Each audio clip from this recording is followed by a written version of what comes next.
हजरत मूसा अलैहिस्सलाम को हुक्म हुआ अल्लाह की तरफ से कि बस्ती में जो सबसे नेक बंदा उसे ढूंढ के लाए। अब जिसे हजरत मूसा नेक कहेंगे वो कितना को नेक होगा। एक बंदा ढूंढ के पेश किया, मकतूबात 2 सदी में ये बात लिखी है सूफिया ने। ढूंढ के पेश किया तो कमाल की ये सबसे नेक है। अब हुक्म हुआ कि इस बंदे से कहें जो सबसे बुरा है वो ढूंढ के लाए।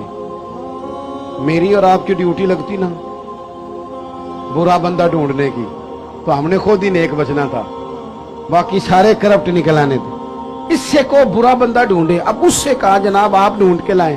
हाथ बांध दिए, का हुजूर मेरे से ये काम तो हो ही नहीं सकता, मैं नहीं कर सकता। कहा आप नहीं करना है, हजरत मूसा हुक्म देते हैं। वो नेक आदमी ने कहा फिर मुझे 3 दिन की मोहलत दें। 3 दिनों की मोहलत मिली। 3 दिनों के बाद मुकर्ररा वक्त पर बंदा ढूंढ के लाना था जो सबसे बद है। माज़अल्लाह, किसको ढूंढ के लाए? अपने गले में रस्सी डाली, अपने गले रोते तड़पते ला के रस्सी हजरत कलीम के दस्ते मुबारक में दे के का हुजूर कुछ लोगों के गुनाह मैंने देखे थे, शक था कि इन्होंने किए होंगे, पर वो मेरा शक था।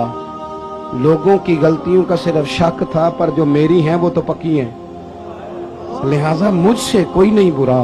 रब करीम ने फरमाया मेरे कलीम इसे बताओ कि तेरा जो रब की बारगाह में मकाम बना है वो इसी आजिज़ी की बरकत से तो बना है।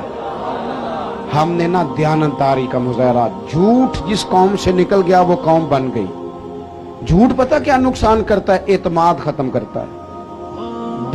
बंदा बड़ा काबिल हो लेकिन झूठा हो तो उसका एतमाद। तो ये 3 बातें अर्ज की हैं। मेरा ख्याल है कि जब मैं यहाँ से लौटूंगा तो कुछ खैरात मुझे जरूर मिलेगी, इसकी कुछ ना कुछ जहनों में इसका असर जरूर होगा। एक तो बेलौज जिंदगी गुजारे, किसी की खिदमत की कोशिश करें। और जवानों, खिदमत के लिए पैसे शर्त नहीं। खिदमत के लिए तो आप 2 बोल तसल्ली के बोल दें तो वो भी बड़ी खिदमत है। दूसरी गुजारिश आपसे ये की है कि अपने आप को कानून से कभी बाला न करें। गलतियां हो जाएं तो यही माफिया मांगें, वरना तो फिर एक दरबार लगना ही है क़यामत में। और तीसरी गुजारिश आपकी खिदमत में ये है, जिंदगी दयानतदारों जैसी गुजारें।